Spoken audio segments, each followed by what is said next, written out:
not stream it. Start recording. Okay. Okay, guys. So last time we met, what's that? Jeff, you just had a little spastic attack there? No, my. Oh, sorry. Okay. Got it. That's when my son comes in and disturbs me for work. I'm like, get the and like, hang on, you can see me on. You forgot you can see me on Zoom. So the last time you guys, we did this, which was quite a few weeks ago. You defeated the Sahagin. You guys had a strong / a total victory over the base due to some of the actions that you took. You were not, I guess the most important of which, you beat the Baron pretty handily, even though the battle was still sort of underway. And once the Baron was taken down, some of the command structure crumbled, and the rest of the forces were able to take out the base with some casualties. And the biggest casualties were your sea elf shock troops from Oceanus' clan. That said, they were decisive in turning the tides of the battle, and you've completely routed the Sahagin. You got a lot of money. You got some reward for doing this as well. Besides some of the treasure that you found, there's quite a bit of treasure that you found in the base as well. But you were given 4,000 gold pieces from the Tanaroans, Lokatha, and Sea Elves as well as sort of a reward. And Pratis, good old Pratis, and good old his, Gale, your apprentice, but Gale's been hanging out with Pratis a little bit, learning how to use the apparatus. Pratis has welcomed you to come and take and have some gifts that he has accumulated over the years. And there are a few things that you guys have that Pratis provides you with. And you want to write this down, but don't put it in the party loot, because you guys individually might want to take them. Okay. So the first thing that he gives you is a short bow. It is a well-crafted, very fine wood, adorned with some sort of platinum, or you're not actually sure what the metal is. Some kind of beautifully adorned, strengthening metal. It's a short bow +1. That doesn't appear to have any other magical abilities, but it's a short bow +1. You're also given. So Pratis is sort of like. We're going to skip ahead a little bit, and you come back down to Tanaroa, right? You've finished the battle. Pratis has invited you back to come to his little base, to his little one of the islands that he is in. You've been there twice now, I think, and he invites you to his house, and he lays these items out for you. And there's the first bow, short bow, pulls it back. For those who want to seek. Those who seek their mark, this will come in handy. Then you also see next to it is a bag. It is a tan bag, and it's a tan bag. And Pratis, he opens the bag and he puts his hand in. And I want. Logan, roll 1d8, please. Right.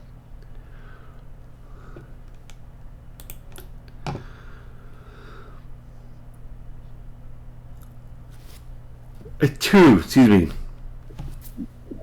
He pulls out this fluffy ball, a gray ball. It's like some gray fur, and he says, "Everybody, stand back."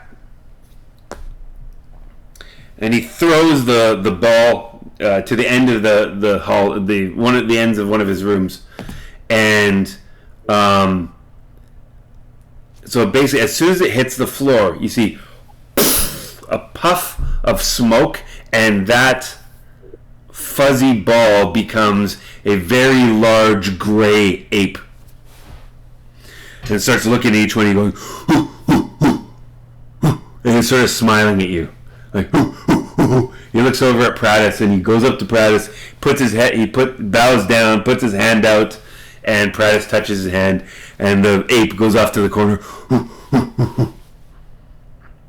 And he said, and Pradis says, "This is a bag of tricks. Let's see what else it can do." Steve, roll a 1d8, please.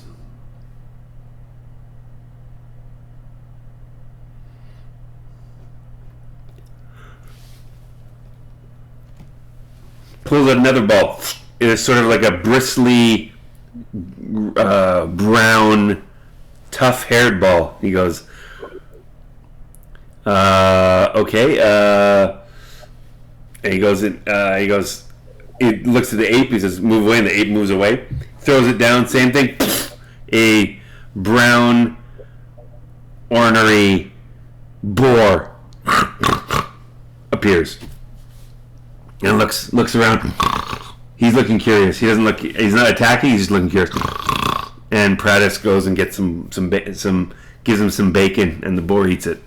That's kind of weird, but that's what he does. And then he doesn't know better, apparently. That was just one of the lesser pigs. It wasn't a boar. And last one, let's do Airman. Go ahead. You roll. 1d8. Okay. 7.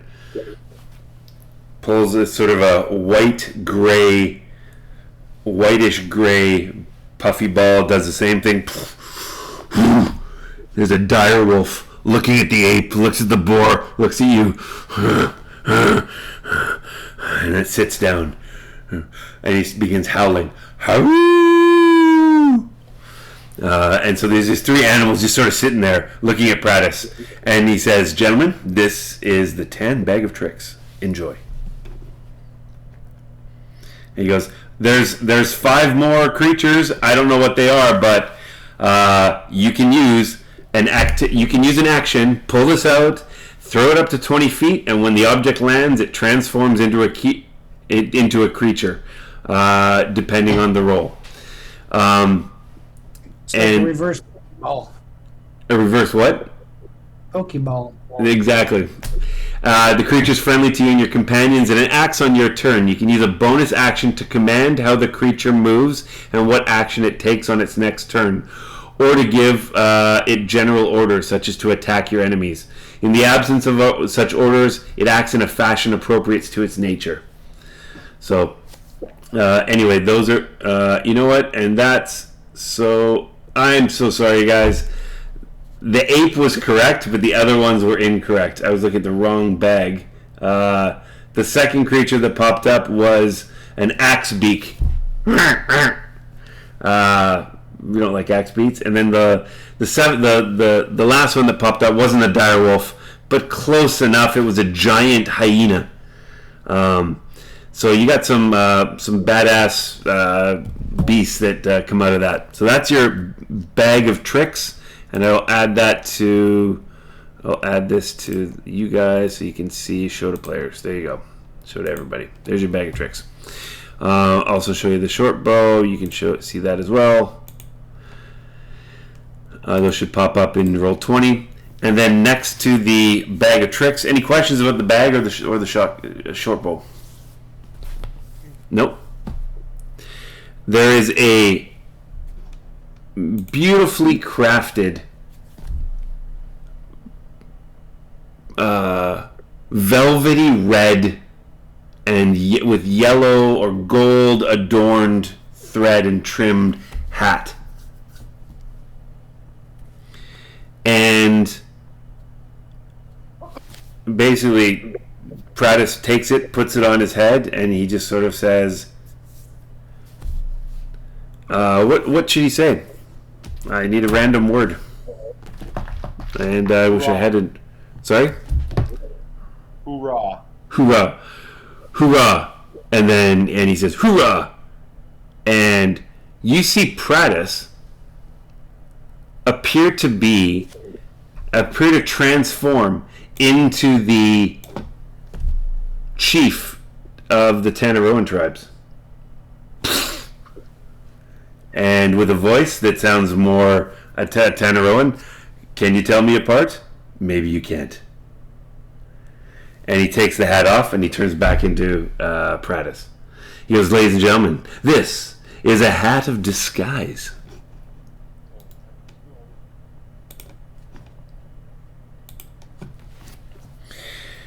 And he says, and you can see Pradis turning into a little bit of a showman. He isn't, he's like showing you this and showing you this. He's like, okay, great. He's getting so excited. Now, the next one is your choice. You can either choose. So he pulls out from his pouch. He pulls out a ring, and this ring is it's a silver ring, and it's adorned with horns, like ram horns. And he says, I'm going to explain this to you because if I showed you, we'd all get hurt. So this is called the Ring of the Ram. And it's got 3 charges. You gain expended charges daily at noon. When you wear the ring, you can use an action to expend 1 to 3 of its charges to attack one creature you can see within 60 feet of you. The ring produces a spectral ram's head and makes its attack roll with a +7 bonus. On a hit, for each charge you spend, the target takes 2d10 force damage and is pushed 5 feet away from you. Alternatively, you can expend 1 to 3 of the ring's charges as an action to try to break an object you can see within 60 feet of you that isn't being worn or carried. The ring makes a strength check with a +5 bonus for each charge you spend. And he says, gentlemen, that is the Ring of the Ram. I'm not giving that to you yet. He's holding that in one hand. And the other hand, and this is what he explains to you as well. Sorry.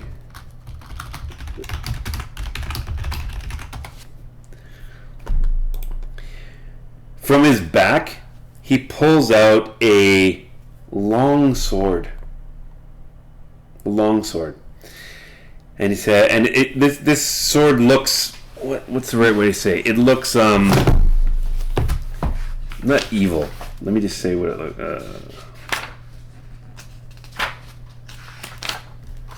Hold on. Oh, there it is. It is not. It's a long sword, but it's not extremely long. At the end point, it's got like it sort of splits off about 1 foot from the end, so it's like 2 prongs. So like a bident, right? A bit of a bident, but it is a sword of life stealing. When you attack a creature with this magic weapon and roll a 20 on the attack roll, that target takes an extra 3d6 necrotic damage, provided that the target isn't a construct or undead. You also gain temporary hit points equal to the extra damage that's dealt. So he's got, in one hand he has this ring, in the other hand he has a sword. And he says, these ones, you get 1. It's up to you. So hey there, Greg. So Greg's on. Thanks. So we're just explaining that you get a short bow +1, a bag of tricks, a tan bag of tricks, a hat of disguise, and either a sword of life stealing or a ring of the ram. So, Do again? what's that? What does the Ring of the Ram do again? Ring of the Ram, basically it's got 1 to 3 charges. You expend a charge and you can basically charge at the guy with a +7 attack. If you hit, it's 2d10 force damage, and it pushes the target away 5 feet. You can, what was the other thing? You can also use sort of, not the hat of disguise. I already did that. Where to go? Hang on. You can also break things with it. Um, yeah. So you can you get 1 to 3 charges every day, right? And you can expend 1 to 3 of those charges.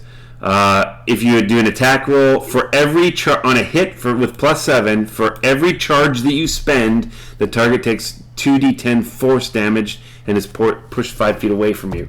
You can also use it to break an object that isn't being worn or carried. The ring makes a strength check with a +5 bonus for each charge that you spend.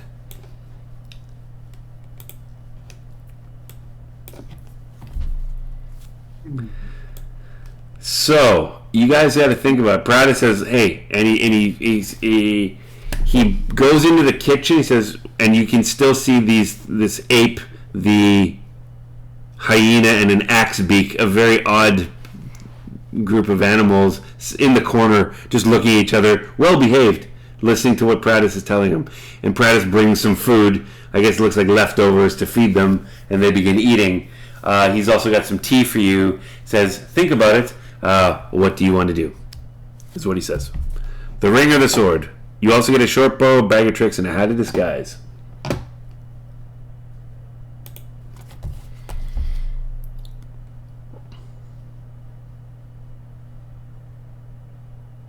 Well, as far as the sword goes, depends on one of you guys that's really good with the melee stuff. Me personally, I'm eyeballing the bow because I'm better with that. I have a +1 longsword.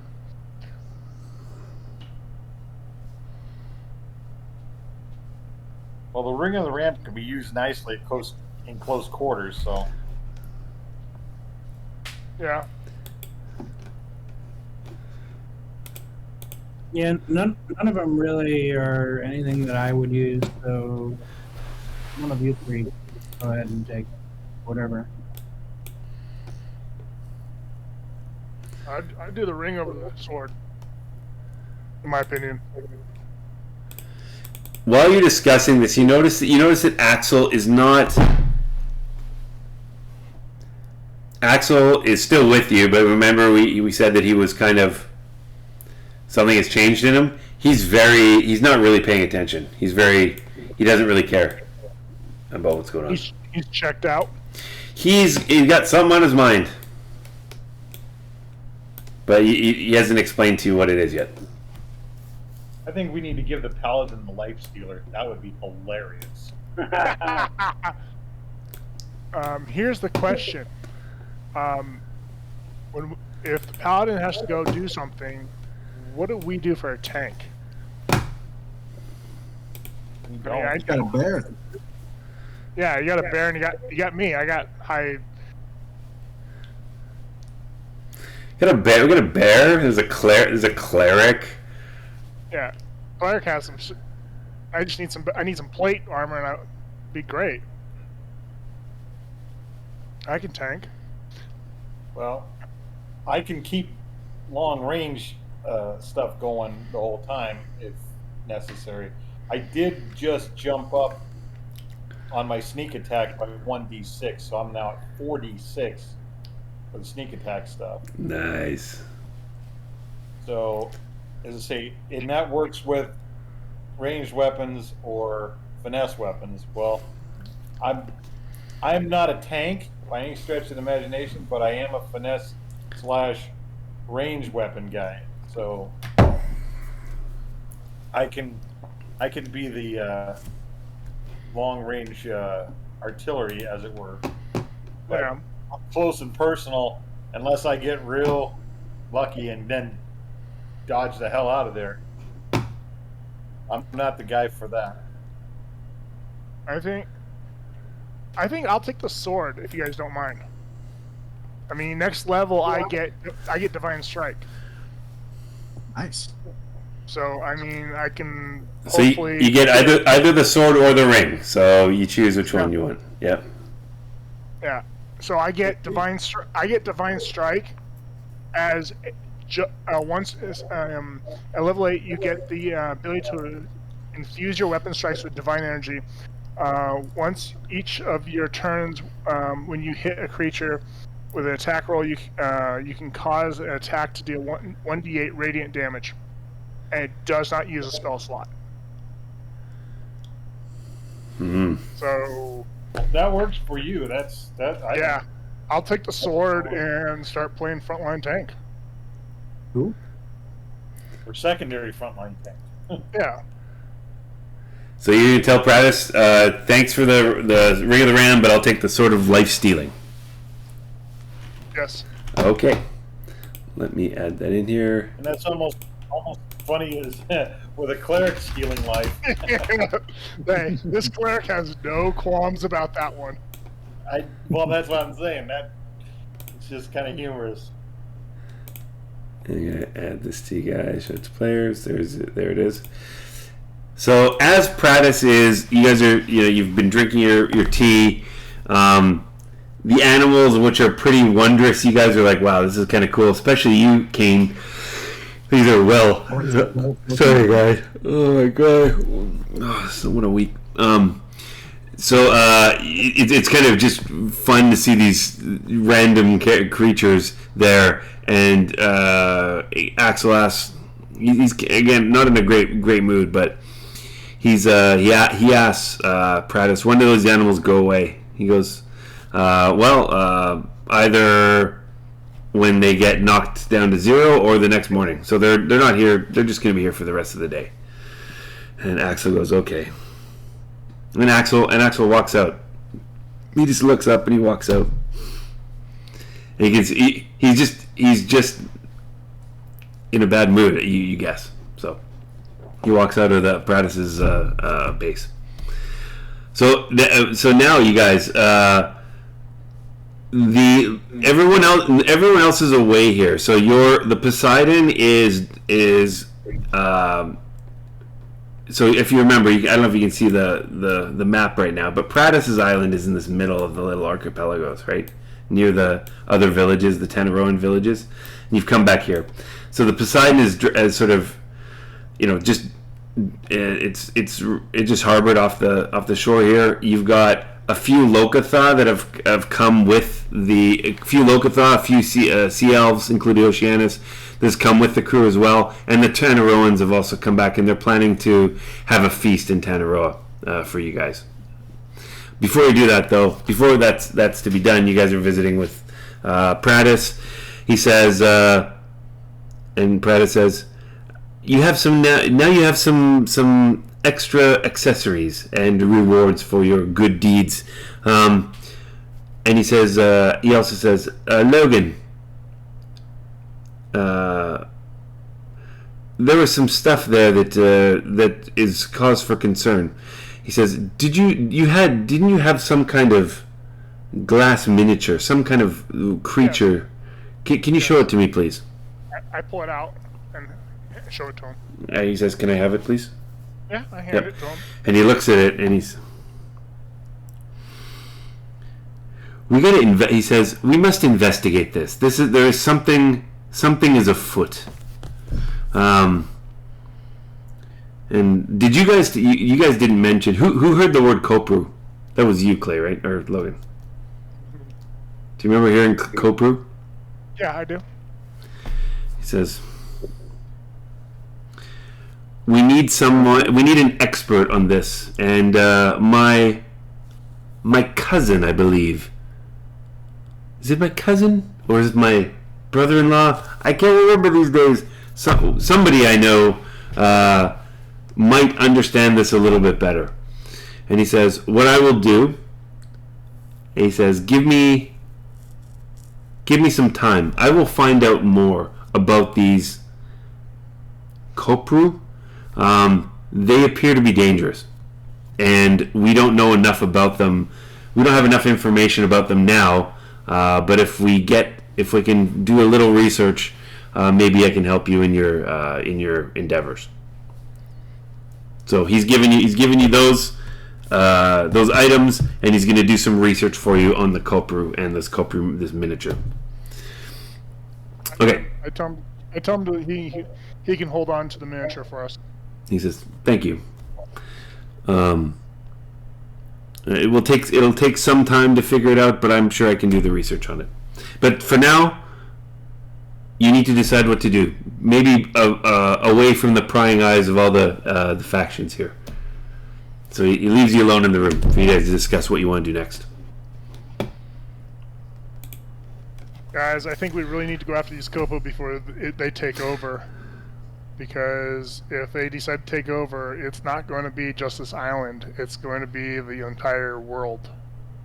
I mean, at the end of that battle, I saw this really nasty vision, and I mean, I can't stress enough, guys. We need to go after these things now.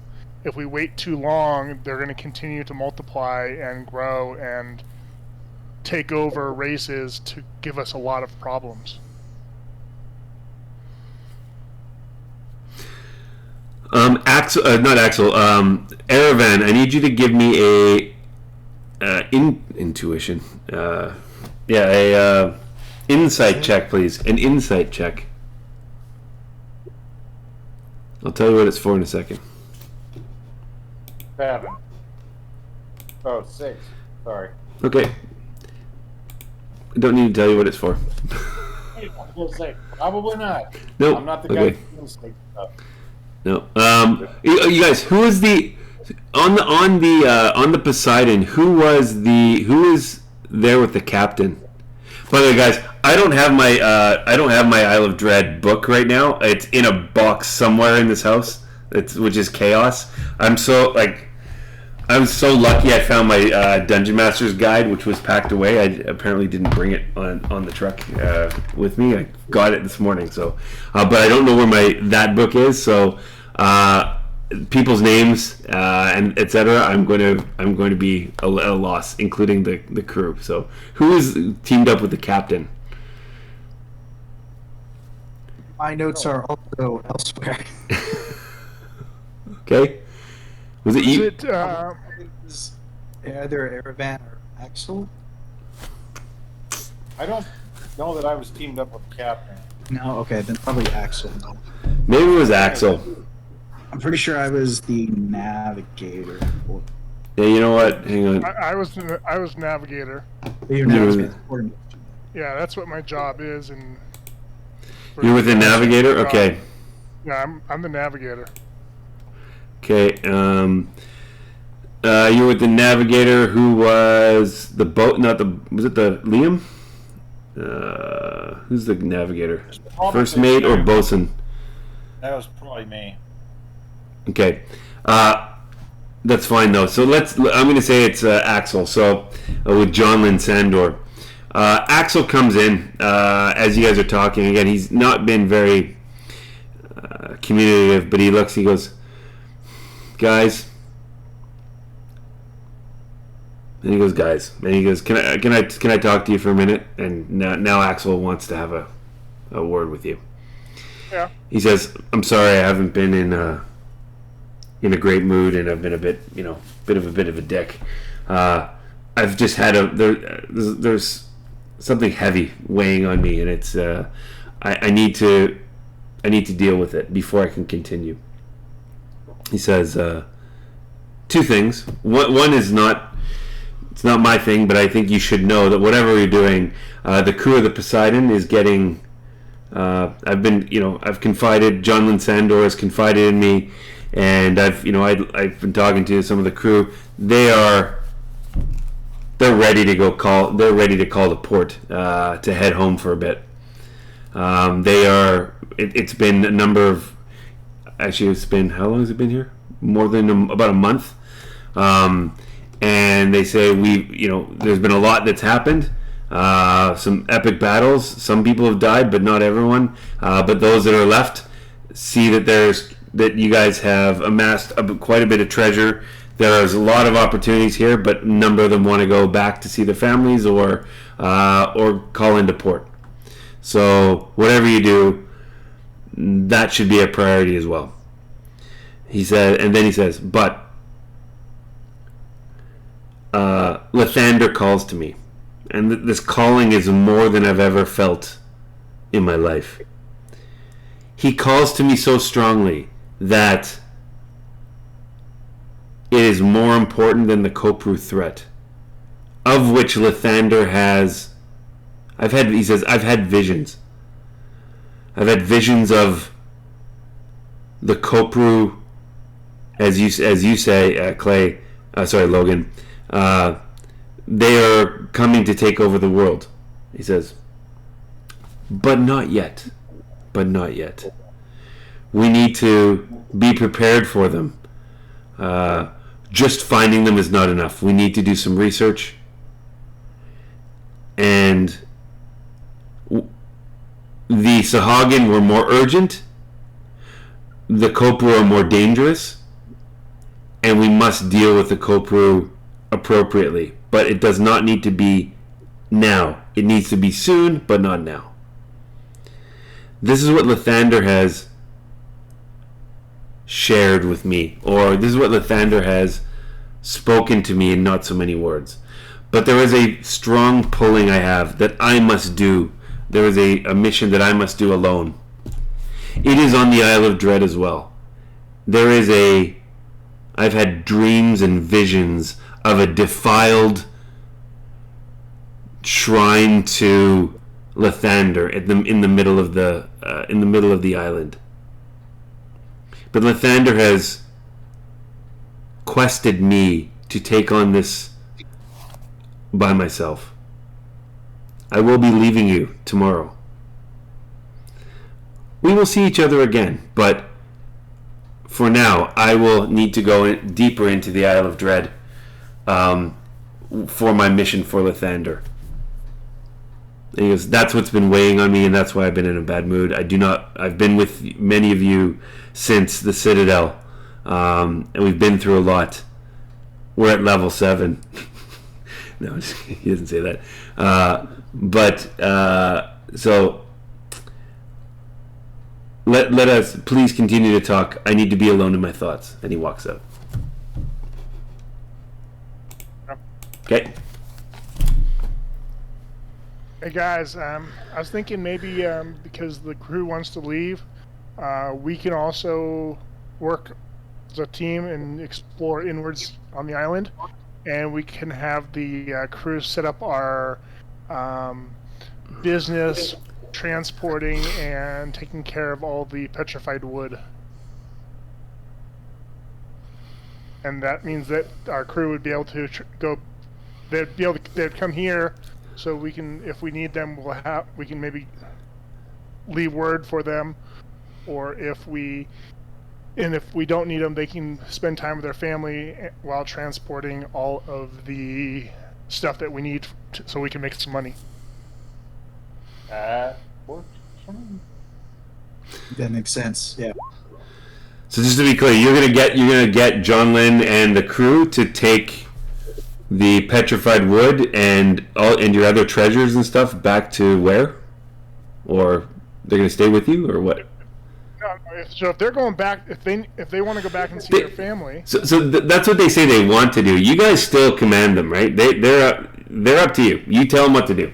So yeah, I fully understand that. But the thing is while we're exploring inwards, where we don't need the ship, we can use the ship and have John and the crew start transporting the petrified wood back to the mainland where they're from, and have them set up to sell it, so we can outfit the boat better and also make money for the crew and ourselves. Okay, so you're gonna get the Poseidon to go back. So do you want him to go back to Port Nyanzaru? Do you want him to go back, which is 2 weeks, right? Was it 2 weeks? It was 2 weeks, or go from Port Nyanzaru back up to Saltmarsh, which is another 10 days, 2 weeks as well. So another month, right? So and then if they rested for a week and then came back, they're back in 2 months, right? Yeah. So okay, that's fine. I mean, it's up to you guys. I mean, it's either. What are you doing there, Jeff? You just as this is going on, as you're having a conversation, you see Aravan just practicing his archery just in the side of the hut here. I'm not practicing archery. I'm just I'm trying to put this bow into my You're trying to put it into your thing, but okay. it's doing all kinds of crazy shit here. So the easiest way to put your bow in is hang on. Yeah. So up across the top there is the info, and if you type in the name of the bow, or if you type in short bow +1, and then it'll pop up as items, and you just drag it to your character. It'll show up in your inventory, and then if you expand your inventory, it'll say has an attack. You put a checkbox in that, and you're done. Okay, which is the info? Is that the I? Yeah, the eye. And Okay, then and then- there's a search item. Yeah. Put in short bow. Come on. There you see +1. Yep, and it says no results. No, what you see short, but under items you see short bow +1. Short bow Well- is one word. Okay. Just type in type in short bow. That's all you have to type.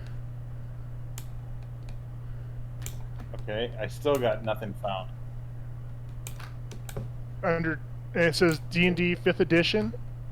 Above Okay, it. there it is. Now I got it. Yeah, and you see the +1, and you just drag that to your character sheet, Okay. and That's what I'm trying to. and then look under your inventory. You picked it up. You picked it up. That Yeah. finally got it. Yeah, and then under Oh, your thank inventory. you. Sorry. Yeah. And then under your inventory. I didn't mean to act like I was shooting a bunch of arrows. It was just Yeah. me looking around trying to pull this in there. Yeah, and then under inventory, click on hit the little plus for it, and then it'll say equipped, and then underneath it says use a resource, and then has an attack, and just check has an attack and uses a resource, and it will tell you, it'll give you, it'll keep track of arrows for you and everything. Okay.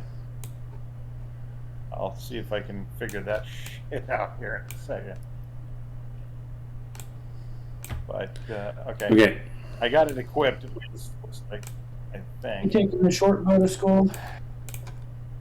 Yes, I'm taking the short bow only because I'm really the best one to use that, and I don't really have. I mean, the hat of disguise would be cute for me, but I don't really think that's gonna really work. Did anybody You know? call the bag of tricks? Who's getting the So bag I of did- tricks? Go to you, Greg. All right. You're That the one animal looks guy. The most druidy, so that's why. Yeah. Yeah, that's why I'm saying. I mean, I guess I'll take the hat of disguise. If no one else wants it. I don't really need any of it. But Well, we could send it with the crew back, and they could try to sell it. true. I mean, that will come in handy one of these times. I think we should hold on to that one. I What, mean, the hat of disguise?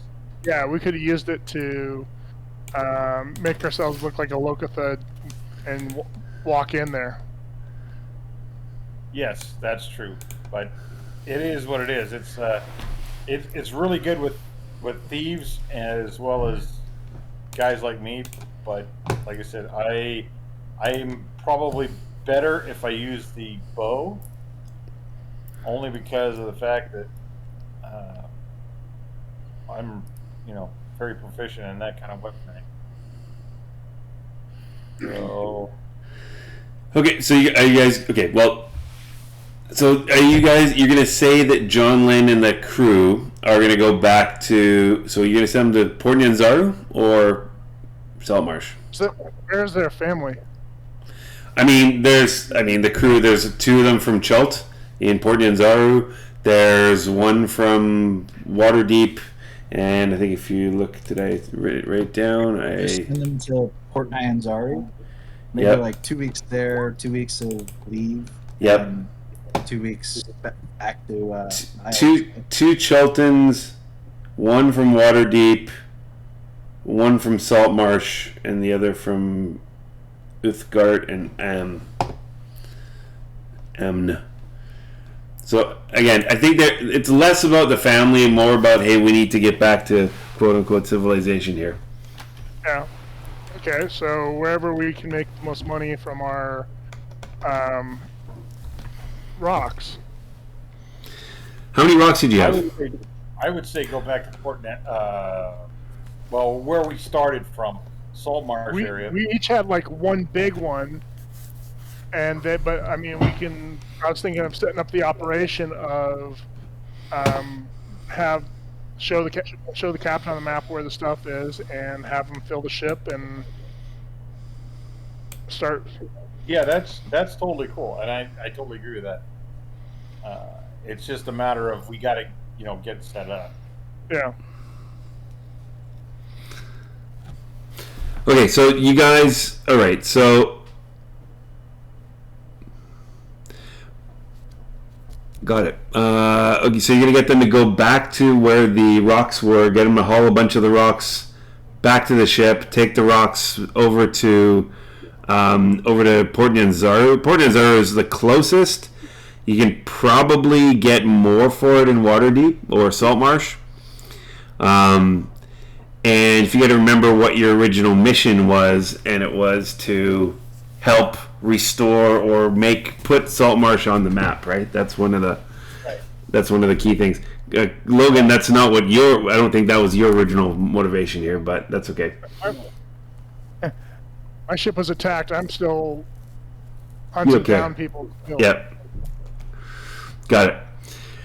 And wasn't there somebody else that you guys sort of had a connection with? Got Uncle Unkhammer. Of course, Uncle Unkhammer started the whole damn thing, right? Yeah. So I could probably, because I've got the communication thing. I forget what it was called. It's your sending stone. So you have a sending stone with Uncle Unkhammer? We can maybe get a ship from Saltmarsh to meet the Poseidon and Nyanzaru, transfer money over and stuff. Ooh, there you go. Instead of having a full month-long journey to Saltmarsh, we can just get a ship going from both ends. Mm-hmm. Meet in the middle, and I think that's a great idea. That would work. Okay, so let's be clear then. How much do you want the crew to fill up the ship with, or do you want the crew to fill up the ship with these rocks? I wouldn't say fill the whole ship up, but make the haul worth it. Okay. And I think I gave you guys because you said it's just the whole valley is full of these rocks. So I mean, hey, these rocks can put Waterdeep on the map. I actually gave you guys some numbers, but I don't know if anyone wrote it down. So I did. I've got 4 pieces worth 500 each. If you spend time cleaning it and everything. Yep. Which maybe the crew can do on the way there. I think we picked up the biggest pieces that we. You could carry. Yeah. Yep. And then there were other pieces there. So what I had said, and this I'd written this down. I don't think I'd given you guys the full lowdown, and I'm going to give it to you roughly because you needed to spend some extra time to really survey it, right? I mean, there's literally tons of this stuff, right? And I'd said that 100 pound would fetch 100 gold pieces. So it said that a 100-pound fallen tree section could fetch about over 100 gold pieces, and that's a raw fallen tree section without any polishing or anything, right? But that's 100 pounds. If you broke it down, polish it into smaller sections, they could be sold more expensively. I think what I said is every month.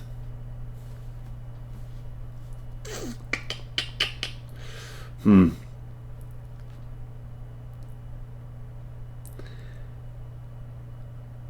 on one second. Yeah, so I mean, there's literally thousands and thousands of pounds of these trees here. So I'm gonna say let's look at your let's look at the ship. You guys should have the ship somewhere here. The Poseidon. How much can it carry? Cargo capacity 75 tons. But to get 75 tons of rock into there is gonna take some significant amount of time, right? Yeah. So, yeah. How much time do you want to give them to get the stuff into the ship? Choose the right pieces, haul it over down to the ship, because it's a good, how many miles? It was about 12 miles inland on a very small stream, right? So pretty much one trip a day, maybe 2 trips a day. No, 1 trip a day. One trip a day, you can probably get, I'd say, 300 pounds of good rock that you can use. So 10 days to give us 3,000 1.5 pounds. tons, Yep. 3,000 pounds for 10 days. I think that's enough to start the market. Then maybe they could publish it on a sailed back. Try to start the process of, processing it. Yeah. Okay, so to process it, you don't know. To process it, Kane, that it's going to take a master, either a master jeweler or gemsmith, or just any old dwarf. They can do wonders with rocks. But you could probably get some of it started with 1 or 2 of the crew members. We can, whenever we message Uncammer to send a ship to Nyanzaru, maybe we can have him send some of his good dwarven jewelers. Okay, all right. So you're going to say, okay, you're going to tell the crew, you're going to leave them to their devices. Who are you going to get to lead this? You going to get John Lynn to be the boss? I think we should let him be the boss and give him a commission on however much he is able to extract. Yeah. That way it's incentivizing, as well as the crew that participates. Maybe like a 5% incentive on the profits that we make from it. I mean, give 5% to the crew, split amongst the crew, and then 5% to the captain. Yeah, and that's on the profits we make. Yeah. Okay, so you guys want to? Is this going to be So you want to negotiate this with John Lynn? Yeah. Okay. So first with him and then the crew.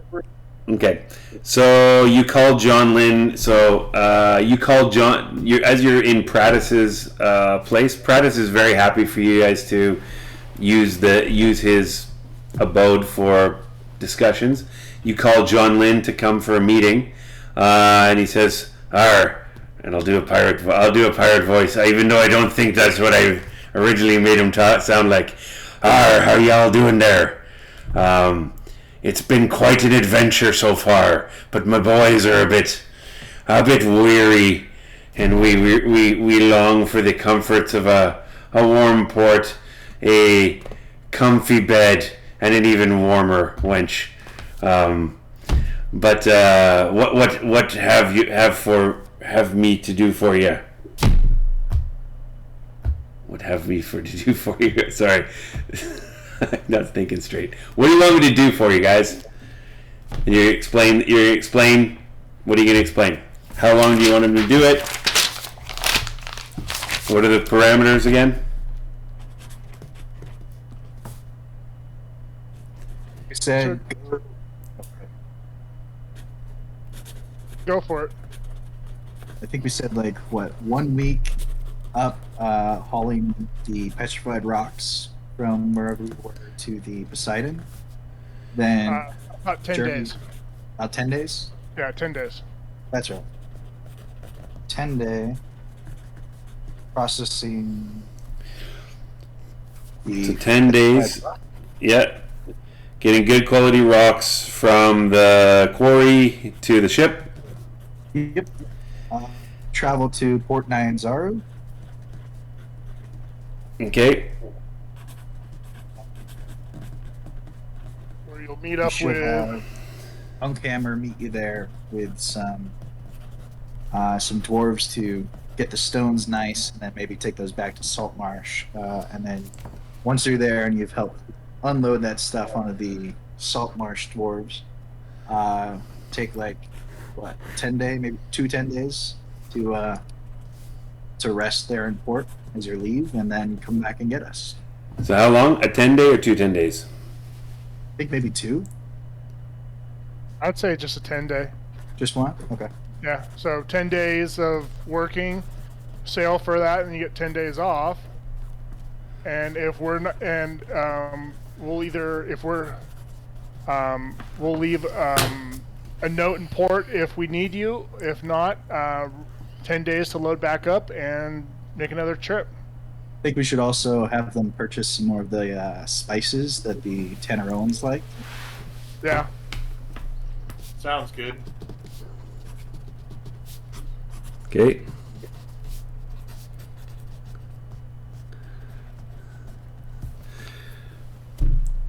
Okay. I think I got what you're saying, but you know, I may be a good man and a good man of my word, but I don't do nothing for free. It's not going to be free. You're going to get paid. You gotta tell me how much I'm gonna get paid here. You're going to get Newbie, you little newbie. You're new to this group, but sure.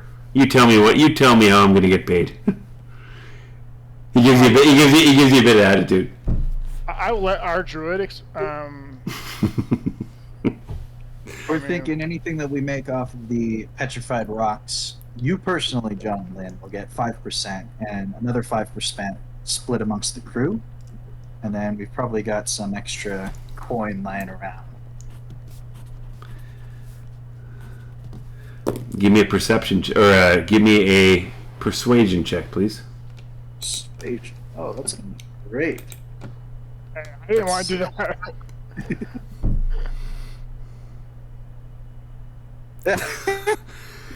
Well, 5% for all that effort. 5% for me, 5% for the crew.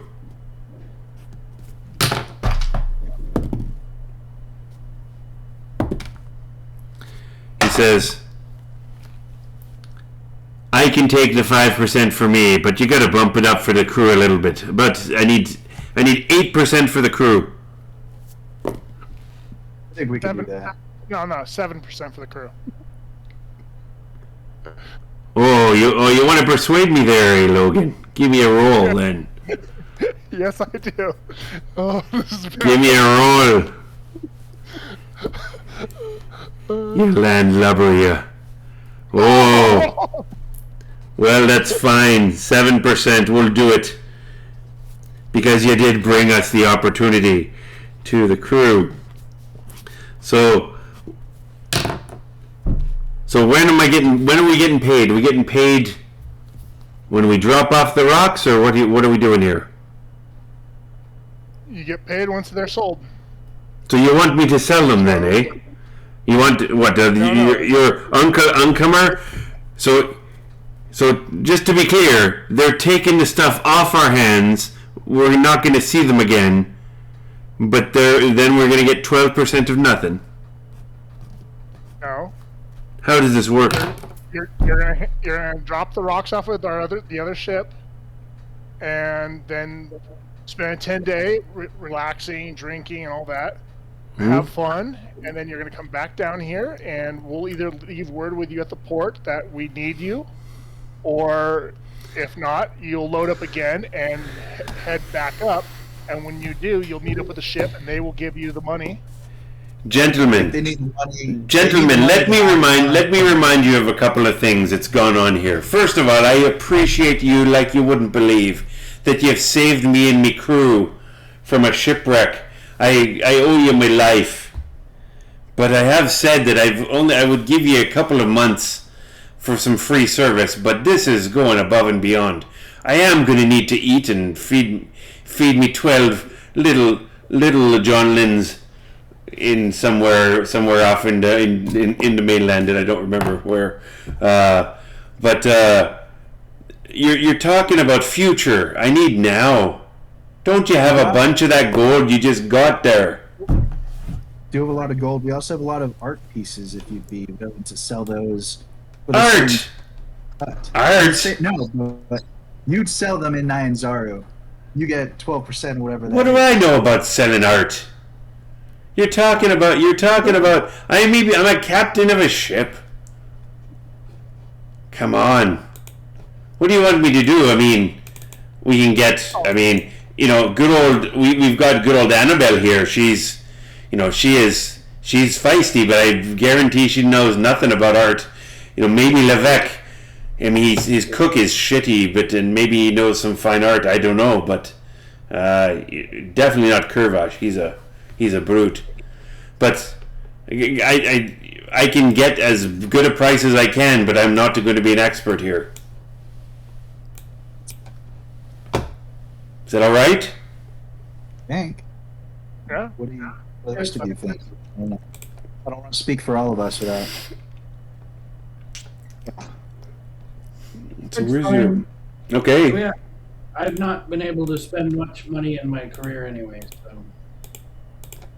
That's right. I agree with the art, and I think we and we'll give the crew a fair wage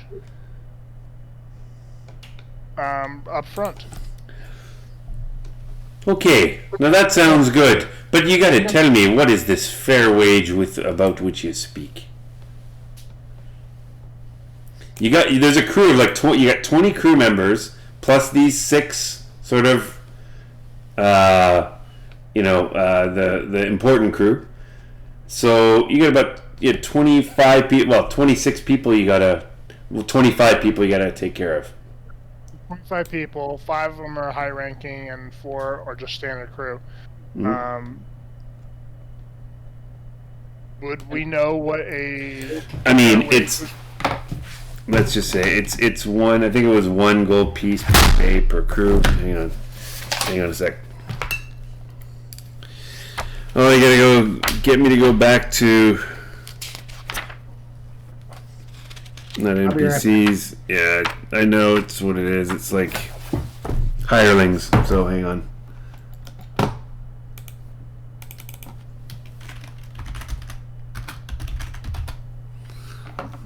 Not hurlings, hirelings.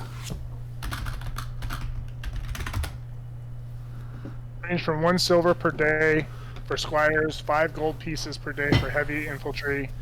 No, there was another one. It was in Player's Handbook, actually, guys.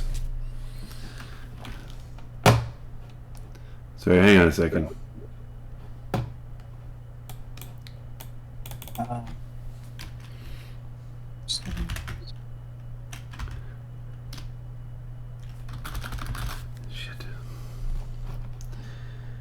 I gotta do this, guys, because I need to know what you're giving them. Yeah. Yeah. I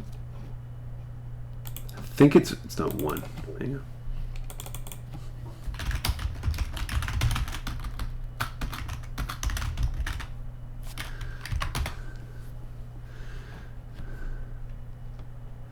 Services, skilled 2 gold pieces per day, unskilled 2 silver pieces per day.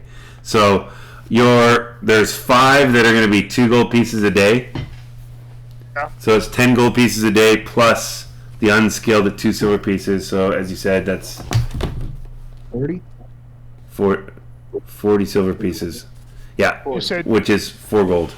So it's 6 gold pieces per day. I say we give them a little bit more. I say we give the crew a little bit more. Yeah. Because then they won't want to switch to another ship. They're going to want to stay on our ship because they're getting good pay. So you guys have not. So just to be clear, you guys haven't paid them at all yet, because you've been. I think you might remember you got a ship with the crew for free, right? Up to I think it was 2 months, and then and it's kind of coming up to that time. So you're going to ask them to go a couple more, two more. It's about 2 days to the 2 days to the minerals. You said it's about, you want to spend a 10-day, so 10 days gathering, and then it's going to take. We have plenty of gold. Let's just give them. Let's even pay for the time that they worked for us. Yeah, no. So calculate that. You guys got to calculate that. It was 180 gold pieces per month, I believe, because it was 6 per day. Yep, that's right. Yeah, 180 per month. Yep. Yep. And how long were we out here for? About a month? You've been out here a month so far. You've been out here 6 weeks. So. Okay. Let's pay him for like 2 months. You know? Yeah. So Pay him for 2 months. Okay. Pay them for 2 months. 2 months, and then whatever cuts they get from that other stuff, and then maybe pay them for another month when they get to 9 Zaro. So they've got some spending cash. I got a quick Mm-hmm. question again. Yeah. How much gold do we currently have? I mean, on A hand. shitload. We've got 5. So if 5,878 gold pieces just loose, we've got another about 5,000 in platinum. We've got 800 in gems, another 1,000 in rubies, lots of expensive artwork. We got a lot of money. is what- You got a lot of money. Okay. I think we should pay the crew well. Here's what we should do. What is the current base rate? So it's 6 gold pieces per day for this crew. For the crew. Yeah. We kick it up to 10. We kick it to 10 plus the bonuses on the sales profit. And say, listen, you guys make this much money. We're going to kick you up to this. We're going to pay you right now for what you've got, plus what you're going to go take you to get to town. Once this other stuff is sold, then you'll get a percentage there. So now you're making considerably more than what you were before, than any other standard crew would normally make. Mm-hmm. So if we calculate it out that way, at 10 per month, rather, or 10, whatever it ends up being. So 300. So 300 plus the bonus of a 5% profit for Mr. Captain Man and 5% split amongst the crew as a profit sharing situation. If they don't like that, then I think we need to start looking at another crew. Yeah.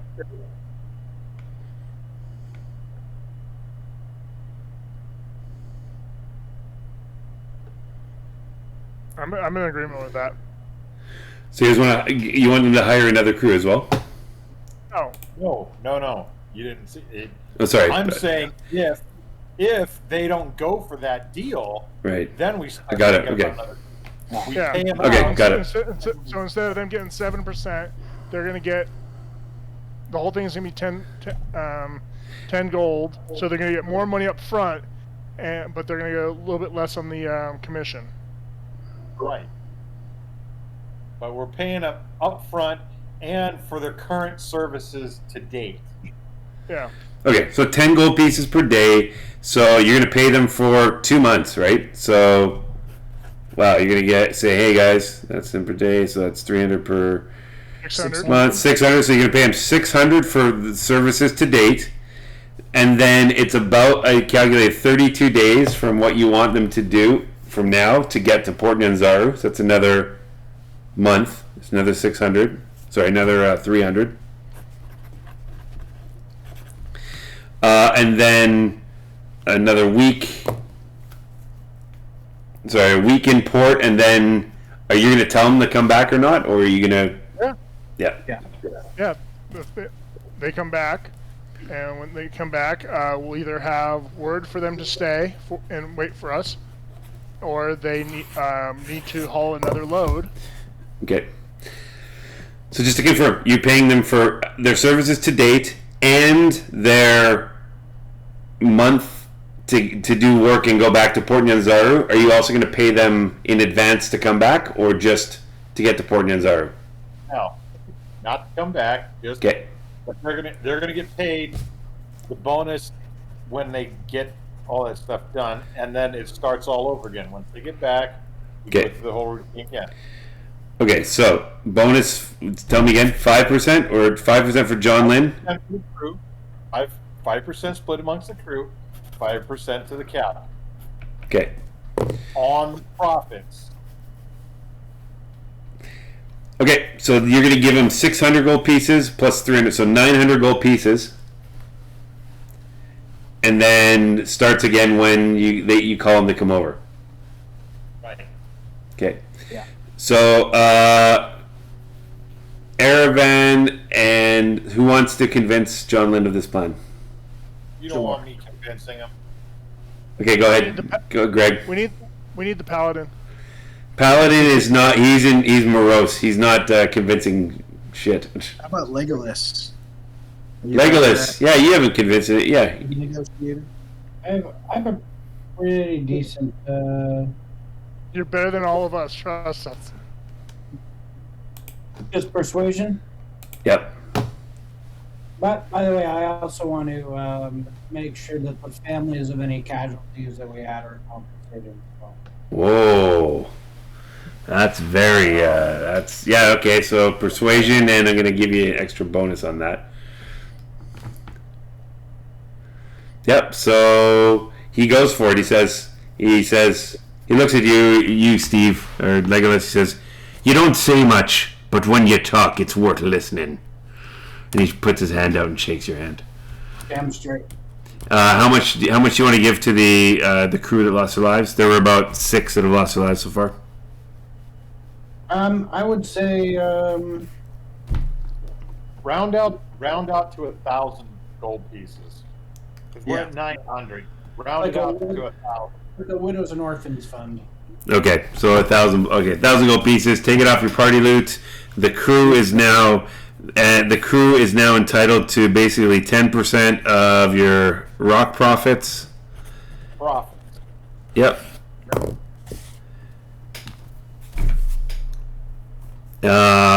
He says, now what do we need to put this in writing somewhere? And I want you. Hang on, I'm going to see if he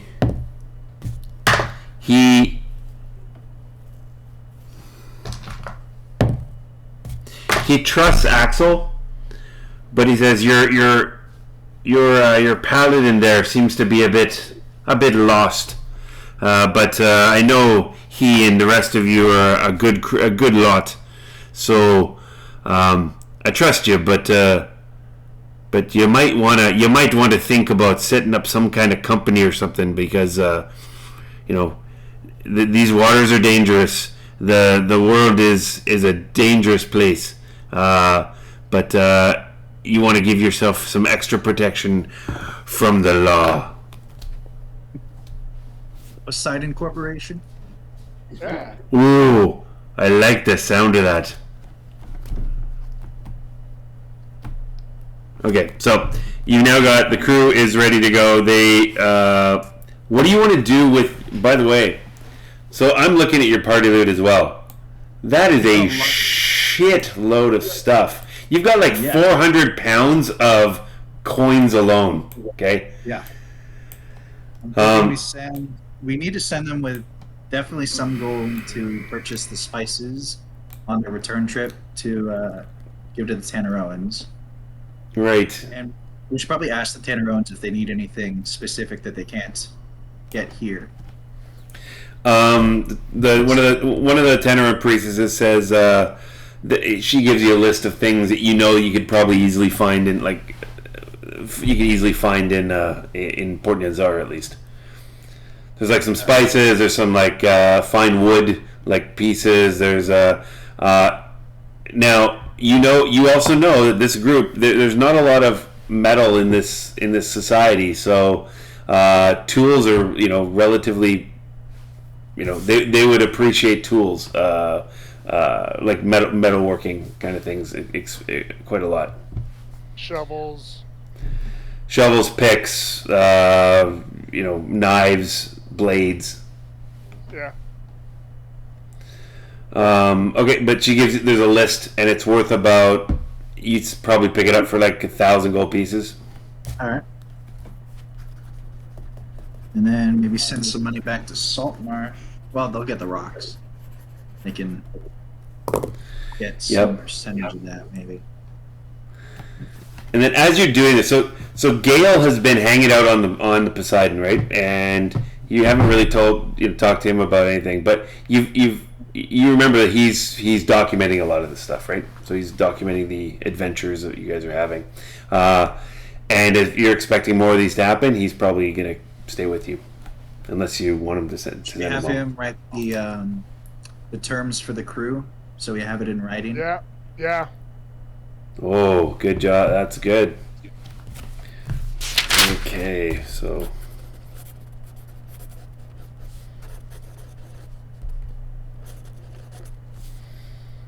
Kale.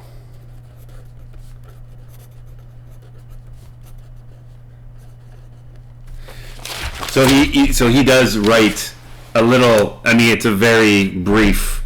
Hey, this is what you need to do, and this is what you get, and this is what by what time sign here, right?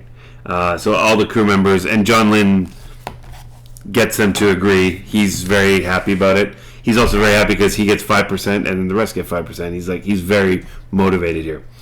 Okay, so what stuff though are you sending back? I think we should send all those art pieces and stuff. Maybe we can call Unkhammer, see if he knows a art buyer or someone to sell it. Okay, so Kane, so you have 25 words. Yeah. Tell me a multi-day message. Okay, so you're gonna try to communicate. Be at this place at this time. Need how many dwarven craftsmen did you want? 5, maybe. 5 dwarven craftsmen. On ship. Rock work required. Right. Yeah. Okay, so it'll be a couple of days to get those detailed instructions. That's fine. All right, and so where's the art? Which you get artwork? Toward the end of the party loot, it's Hagen loot section. Yeah, silver. Oh the statuettes, the platinum buckles. Yeah. Legolas, are you keeping your pearl of gratitude? Yeah, I'll hang on to it.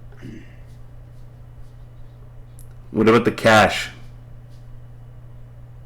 We don't really need cash here. Yeah, I'm thinking send most of it back. Maybe we can. Is there a bank in Port Nyanzaru that we can sign up the Poseidon Corporation to have an account there? Yeah, the financing groups have started going in Port Nyanzaru. They're not as trustworthy as Waterdeep, and you recall, you may recall that you had a contact there, right? Yeah, and I don't know his name, but yeah. No, okay. I think I prefer the name Poseidon Adventures Limited. Poseidon Adventures Limited? Yes. Is that going to be the name of your shell company or your actual company? Sorry. Al. The Poseidon Adventures Limited. Is that right? Yeah. Poseidon Adventures Ltd. PAL. Yep. Nice. Okay, and so tell me exactly how much cash you are leaving with them. How many rubies? How many gems? I'll let you guys do that for next time. But somebody's got to go update the party loot. Simply just put how much, in brackets, how much, say, 1,000 gold pieces with the Poseidon, for example, right? Yeah. We can discuss. Do that later. You can do that later. Discuss it in Discord, guys, and do it later. That's fine. Okay. So you're gonna send them off. You sent them off. There is a celebration dinner, sort of a party at Tanaroa. The Lokatha are honored guests, as are the sea elves, as are you, obviously. And that night, it's a fun night. And I think Erevan, there was a Tannerowan you hooked up with a few weeks ago, wasn't there? Oh, yeah. Yeah. You're back with her. Give me a persuasion check, please. Okay. Persuasion? Yep. That's probably the worst thing. Okay. A 7? 7. She's not feeling it. Would you like to drink a little more? Or sorry, get her to drink a little bit more? Why not? Give me another roll. And worse. Okay, you're getting drunk. You guys are getting pretty sloppy. Do you want to try one more time? Nope. Nope? Okay, then give me a Constitution save.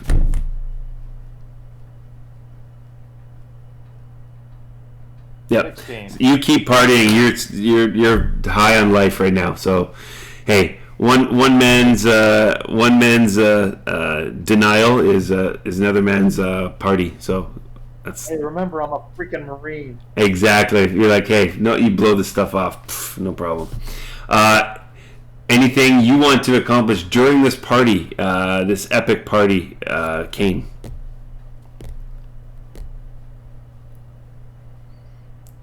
Get drunk a lot. Okay. Dwarf, of course. I don't know. Roll a 1d6. Let's see what happens if you roll a 1. I'll see what happens if I roll a 1. No, I didn't roll a 1. Okay. 2. You and Oceana seem to be kind of like flirting a little bit, but it's not really going anywhere. It's just like, hey, that was so much fun. You respect her command of the seas, and she respects your respect for nature. You give each other a good hug, and you have a good. You guys are kind of buds. Yep. You guys, friends, no benefits.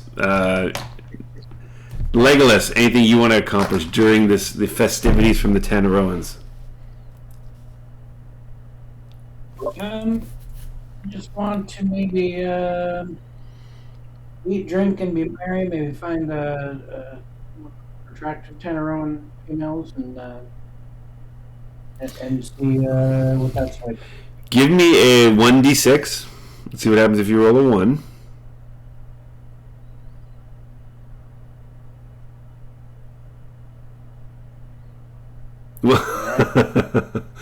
And now give me a 1d6, and if you roll a 1, 2, or 3, something interesting is going to happen. Okay. So, during the night, you felt that one of the Lokatha was maybe hitting on you. But you're like, hey, all good, but so there's a Lokatha. You can barely tell if it's a boy or a girl. And they're like, oh, they're like sloppy drunk, saying some stuff in really poor common, approaching you. Do you want to reciprocate or say no thanks, fish face? No. They're like fish people, right? They're fish people.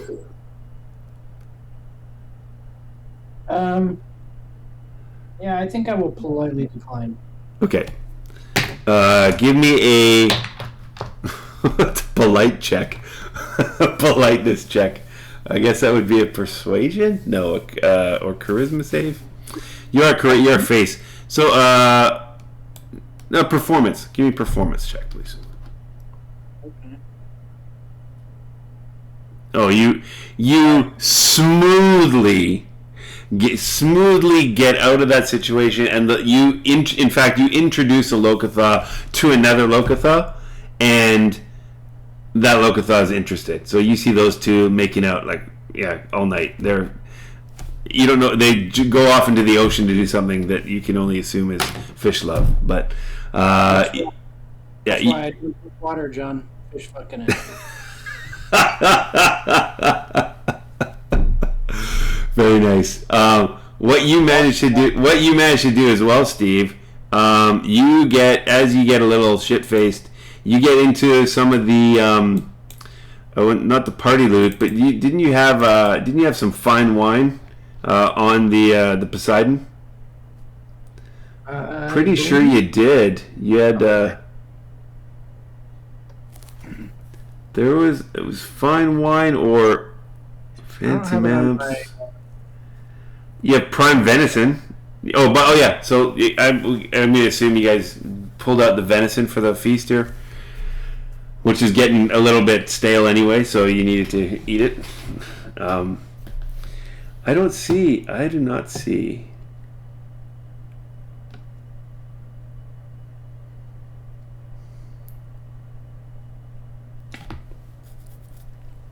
No, I don't see it. But anyway, you've got good wine that you brought off the ship, and you're all celebrating.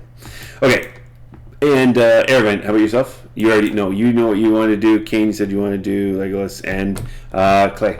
Anything special you want to do tonight? So, is there a big bonfire?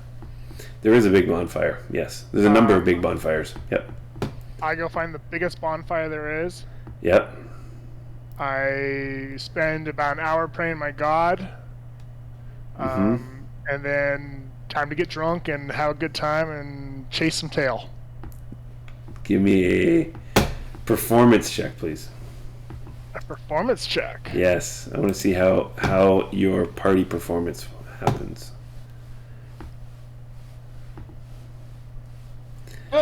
Oh my God. So... God, I thought I was bad. Holy shit.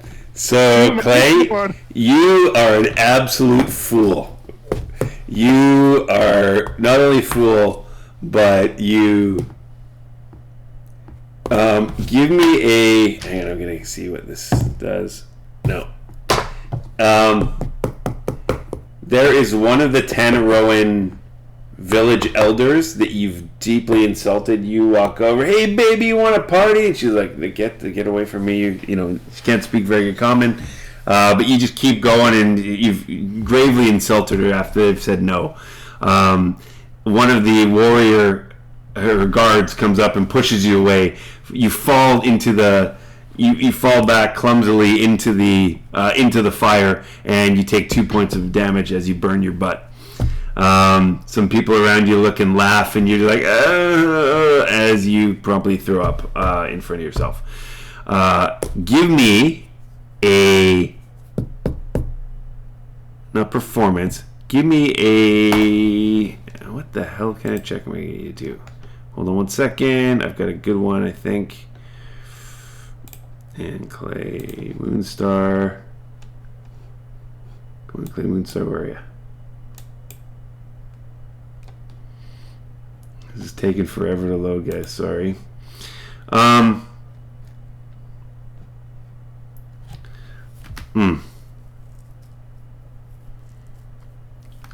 Give me an insight check,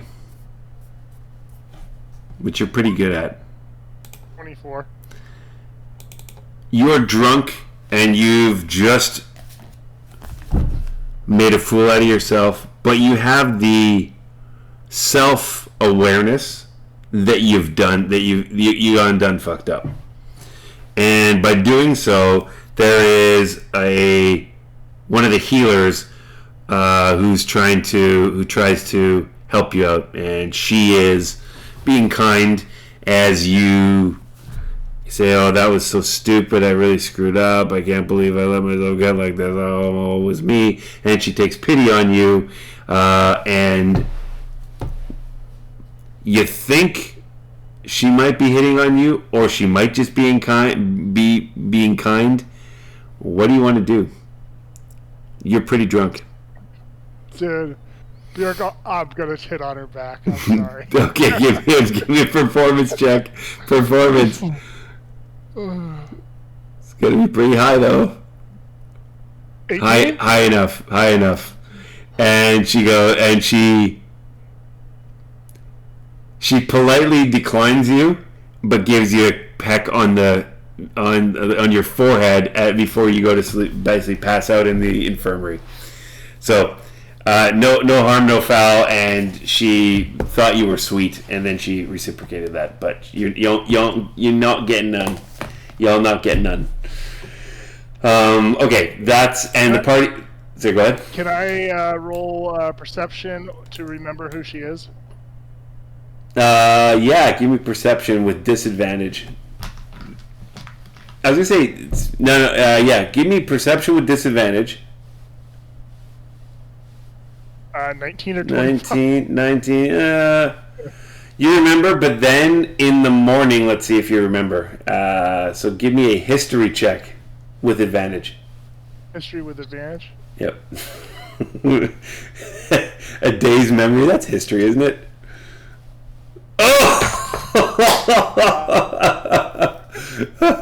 You think it was like Rebecca or Laura or Cindy or something? Which they're not connected at all. You have no idea. You're having not a panic attack, but you're like, oh, that is so stupid. You feel really stupid. But you said it was a good memory. So the next day in the hut that you were staying at, the crew of the Poseidon is getting ready they're getting their hangovers out. They're trying to work it out with getting the ship ready to go again. The Lokatha, they all appear to be fine. They seem to be handling their alcohol fine. A number, 2 or 3 of these Lokatha are going to be staying in Tangaroa for a little bit to either study or be a delegation. It looks like they want to have more of a permanent presence between the Tangaroans and the Lokatha, so that's a good sign. The Sea Elves have all gone, except for Oceanus, who's still with you. And she still says, "I'll be with you as long as you need me." And then the other Lokatha, they're all getting ready to go, and they're quickly leaving. They're all none of them are hungover. In your huts, you guys are all staying in separate huts, and as you sort of get yourselves up and get ready for some breakfast, you go to Axel's hut, and there's nobody answering. You guys keep banging on the door, nothing's happening, but it's not locked. As you open the door, you see his bed is made. On the bed is a note, and he said, and on the note says basically the same thing he told you when he was at Prattis's. He says, Poseidon's Adventures Limited, also known as My Friends. I am off, as I said, on my own. I am being drawn to this lost shrine of Lathander. I have what I need. I have the power of Lathander. I have the experiences I've had with you. I've got, you've had my back, and yes, even your god, Logan, has supported me. I will never forget that. On the bed, you also see where'd it go? On the bed, you also see a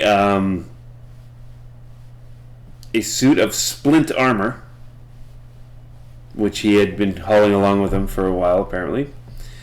You see a standard longsword. And where did that go as well? Okay.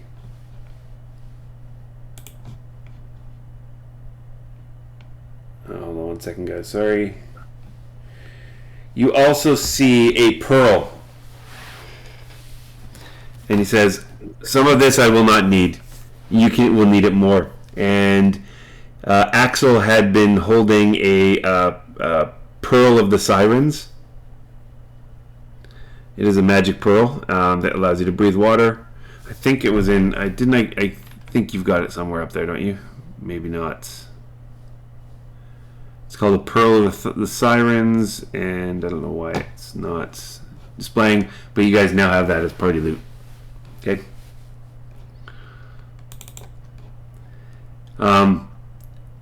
It says, and the last thing it says is, Lathander is the light. Lathander is my light. May Lathander be your light. And he says, if you need me or need Lathander in your most darkest moments, think, pray, believe, and call. Your friend, Erevan. Not Erevan, sorry, Axel. Okay, so that's what you get from Axel, who's now gone off on his own. And now, gentlemen, what do you want to do? How do you want to go and explore?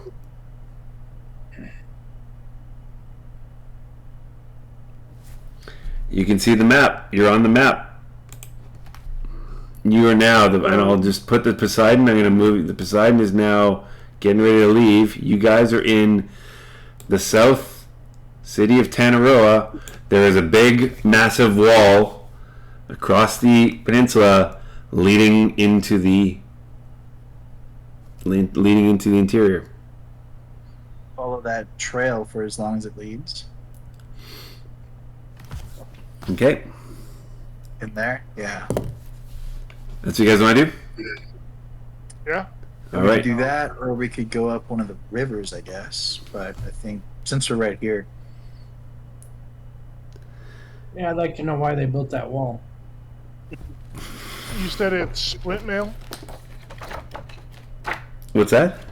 You said splint mail? Splint mail, yep.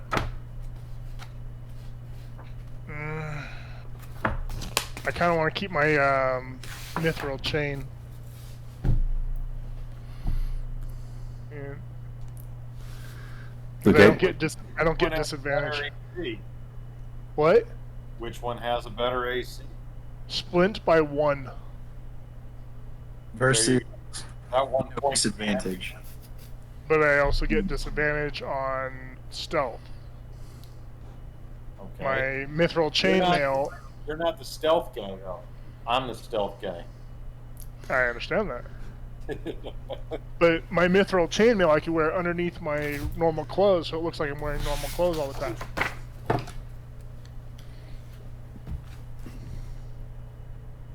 So I'd go from an 18 armor class. I'd go from an 18 armor class to a 19. Okay. And that 1 point can save your ass. Yeah, I know. Because remember, you're talking about you're going to be the tank. So yes, you can conceal, but you need to be able to tank that damage. That's true. If you're taking up the sword and going more melee, I think the extra point of armor might outweigh the. Like, you don't have to worry about the stealth stuff. Usually, you're not going to be the one tasked with the stealth stuff. That's going to be me. Yeah. And I Okay. am the stealth guy. Otherwise, I'd put this shit on. But I'm not a tank.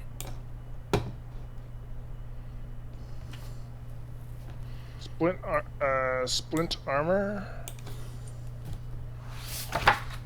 Drop that there. I'm going to keep my mithril chain. I'm just not going to wear it.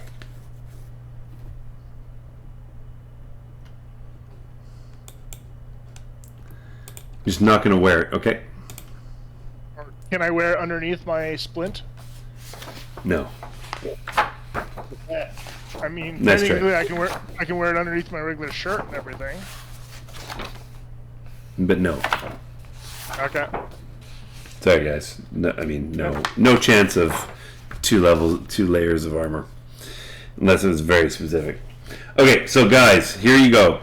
You are back you're on the trail, and you get to this wall, and there's a couple of Tanneroan guides that lead you out, and they are explaining. In fact, there's a couple of guides that say, "We will walk with you as far as the trail will take us.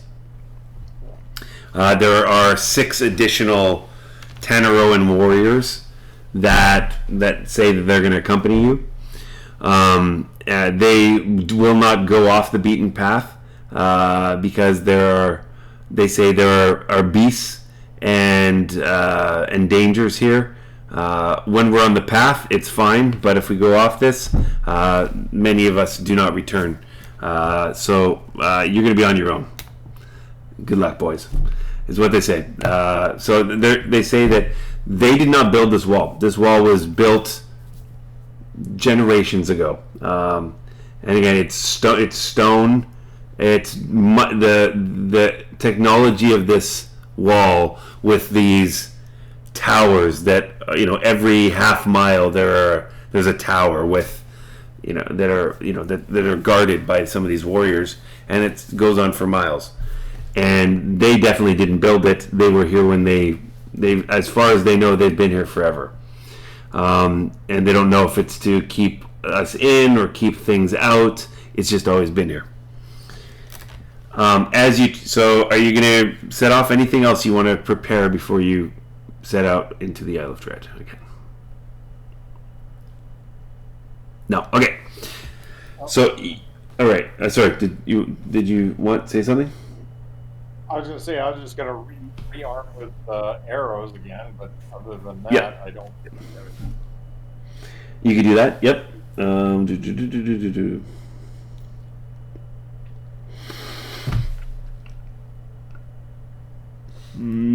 What the hell just happened? Okay.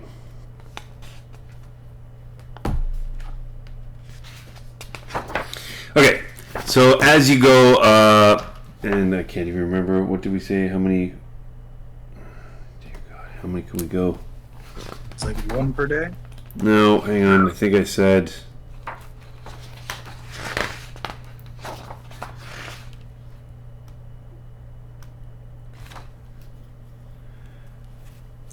So you can go. You guys have a choice of going fast, normal, or slow. Okay. If there is no bonus, like if it's just going straight fast, you can go 5 hexes per day, but you suffer some passive perception scores when you go so quickly. You might be missing certain sights, but normal pace, and you could also be surprised potentially. Normal pace is 4 per day, and then a slow pace 3 per day. And you might be able to use stealth to avoid encounters if you need to. How fast do you think you guys want to go? I'd say go normal. I think normal. Okay. Yep. And okay. So because this path, this is a I wouldn't say maintained, but a well traveled path, and as you're going out with the Tanaroans, you ask them sort of what it's there for, and they say this is just to get us to the tar pits. And you sort of say, what do you mean the tar pits? They explain that to maintain the wall, to create pitch for some of the roofs, there is a major tar pit in the center of the island that they get that supply from. So they sort of maintain this path. So on the way to the island, on the way to the to that central part of the island, you guys actually get to move a bit faster because this trail is very, again, well maintained. So let's switch you. I'm not going to switch you to the other. I am going to switch you to another. Let's see, player's map. It's been so long since I've done this, guys. Just bear with me here.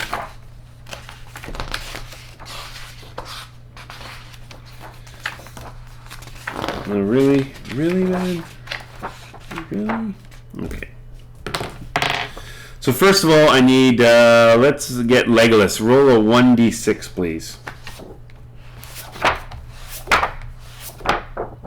What'd you roll? 1. A 1. Excellent. That's fantastic. Kane, roll a D100, please. 100, D100, senor. 37. Fuck, really? Okay. Yeah. Okay, well, this is gonna start the adventure pretty well. So let's here. Let me just give you what you guys can see. So you've now gone. Which layer are we on? Game overlay. Let's move this. Okay, so you guys get through. You get to about. Let's change the layer. That goes to the token. There we go. There's some jungle. Please just keep in mind what I'm adding to the map here so you can see a bit more. You get to, you're in the 12th mile now. Second hex of, well, it's actually third hex now of going along the trail. You guys, really? Yeah, I'll do it. Yep. And we're gonna have to.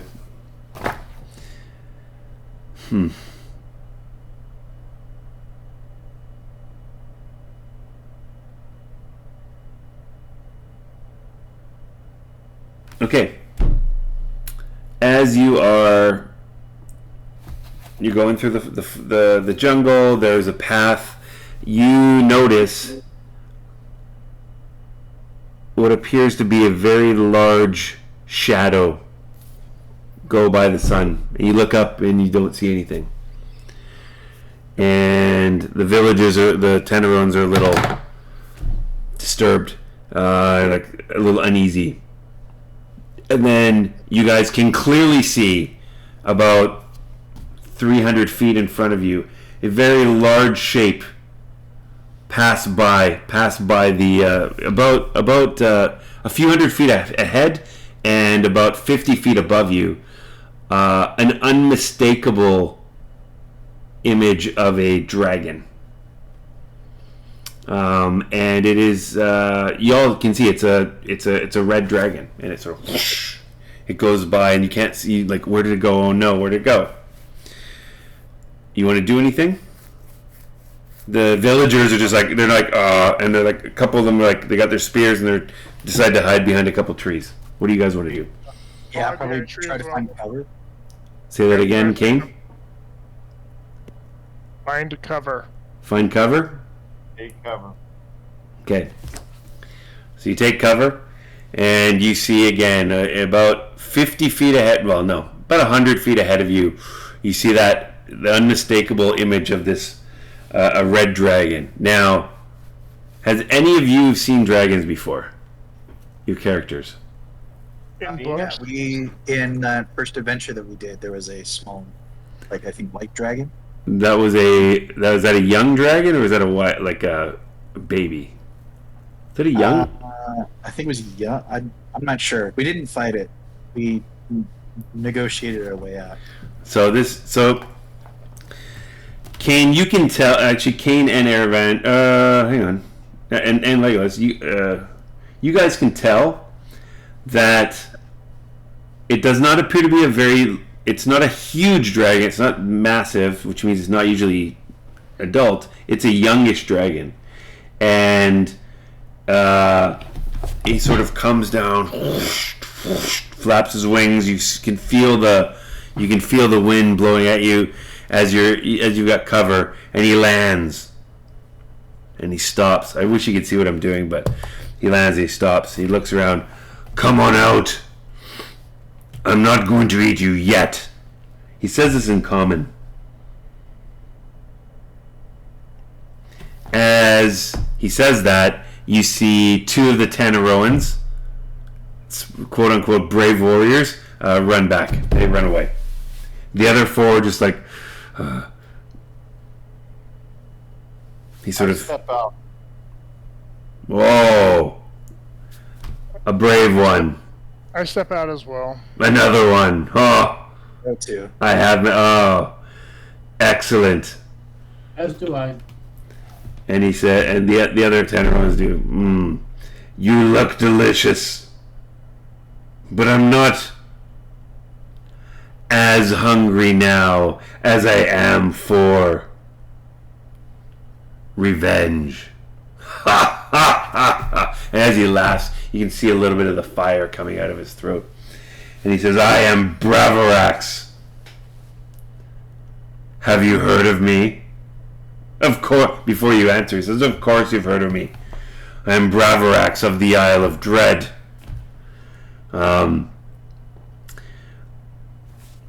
You are trespassing in my domain. What say you? You. And he looks at Erevan. He looks at you. I didn't see any signs that proclaimed your territory, although we try to pass in peace. The fact that I am here means that this is my territory. Do you not think I speak the truth? Oh, I would not doubt a dragon. Exactly. You would never doubt a dragon. You are wise. And he keeps looking at you, and maybe tasty.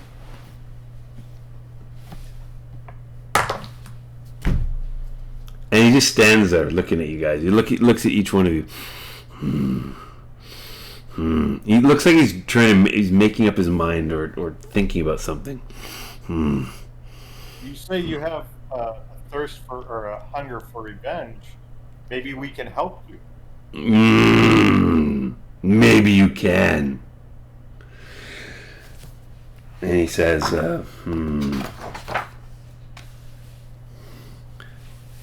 He says, Noxia Mantra. He spits. Noxia Mantra.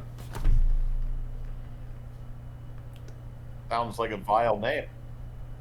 For a vile dragon who infests these lands. You, what is your name? What call yourself? What you call yourself? What do you call yourself, human? Me? Yes, you. I'm looking at you. I am Deathstalker. Whoa. Deathstalker. Whoa. And he sits on his back legs and he puts his fingers together. Excellent. Like, excellent. Mr. Burns from The Simpsons. Excellent. Deathstalker. I must know of my former group, and then I reveal that tattoo on my arm of the snake with the diamonds on it. I'm sure you've heard of us. He looks at it, he opens his eyes, big smile. Absolutely not. I do not know what you're talking about. Well, that is... Back to me. Back to me. He says, Noxia Mantra. Noxia Mantra. If you find this green dragon's lair and clear it, I will not eat you. Or you. Or you. And one of the Tanaroan warriors, who's kind of like shaking a little bit, but you. And he goes and eats. He picks up one of the Tanaroans. You're surprised by this. And he eats him. He's struggling and if you don't think I'm serious, you will now. And he says, find me Noxia Mantra's lair and deal with him. Then you shall be spared your lives. You have any idea in what direction? And as he begins to stand up and sort of flap his wings, yes. I don't know where. Hang on a second. Oh man, that's what happens when it's a big wilderness adventure. And this is a random encounter, by the way. Didn't think that would happen, but it did. Yeah, I do, and it's just hold on a second. He says,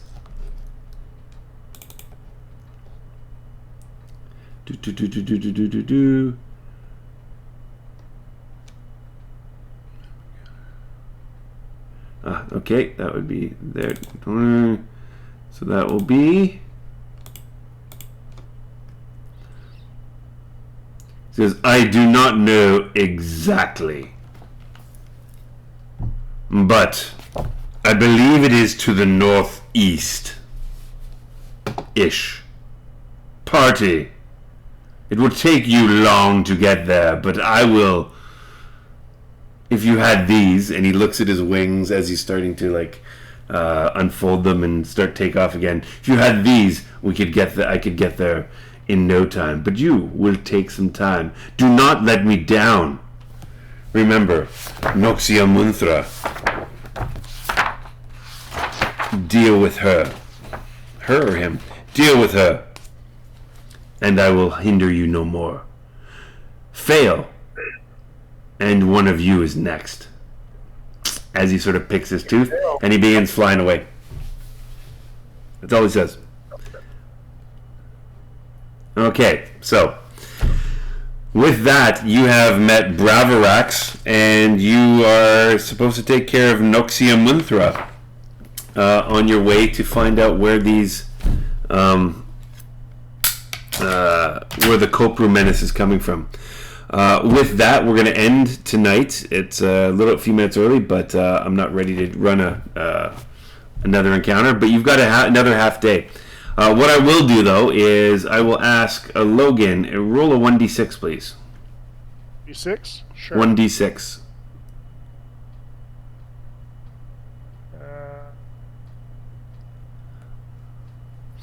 So you guys managed to... 1, 2, 3... Blah. Okay.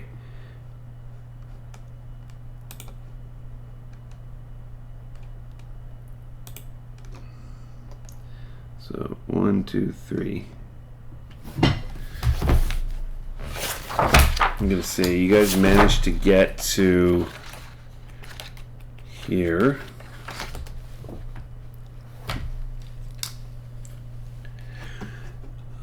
If you can look at the map again.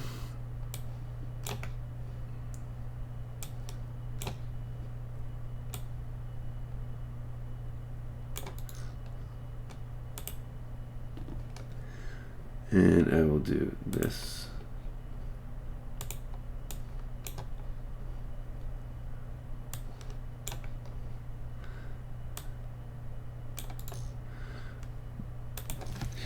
You guys managed to get to this location over here. I'm just gonna put the Poseidon. You guys can use the. Yep. Yeah, there you go. You're gonna get to the next one actually. Let me just find where that is. Another green one next to it to the left. Okay.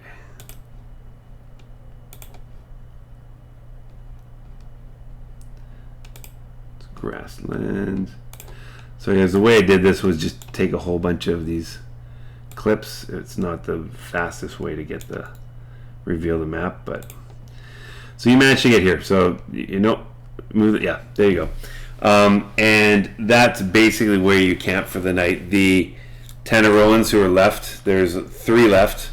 2 have fled, 1 is dead, and the other 3 are still with you. They say we should get to the tar pits early tomorrow morning. Have a good sleep now. I hope that Bravarax doesn't come back. And with that, we're going to end tonight. Does anyone have any questions before we finish her off? Nope, I'm good. Awesome. Next Wednesday, I will have internet. Hopefully, I'll be set up properly, and we can continue. And that's it, guys. Have an awesome rest of the night, and we'll talk next week. No problem. John. Yeah, Logan. August 17th, which is a Wednesday, I won't be here. 17th, you won't be here, so we'll skip 17. August 17th. It's my birthday. I'm having dinner with my family. Fantastic. Happy birthday. Thank you. We'll wish you Thank a you. proper happy birthday next week, but no problem on Yep. the 17th. Okay. Thank you. Okay, guys, and thanks, guys. I appreciate you being patient, though, because it's been a interesting schedule for me. So as of next week, hopefully it'll be much more regular. And Greg, where are you, by the way, right now? Are you in? I'm back in California till I think the 17th Okay. or the 16th. I need to look up when I'm leaving, what times. Okay. By the way, so Greg, I tried. Dusty let me try some of his oil fire. Yeah. So I'm going to put in a request that you have. Hey, Literally everyone I've given that to, they always want more. Is it that good, man? It's good. I think you can get it in Texas if you want to try it. I think I will. yeah, very smooth. Yeah, I got my Shiner Bock tonight, so I've got full on Texas beer drinking now. Down bottle now. There you go. Nice. Wow. Sweet. I met a guy from Houston a week or two ago at Elsmith Brewing, and he gave me a can of Heavy Hands from Spindle Tap Brewery, which I believe is in Houston. Hmm. I'm drinking that right now. Nice. Good stuff. I'm drinking tea because I'm on a stupid cleanse. I was having a pina colada because A pina colonic? A colonic? Yeah. colada.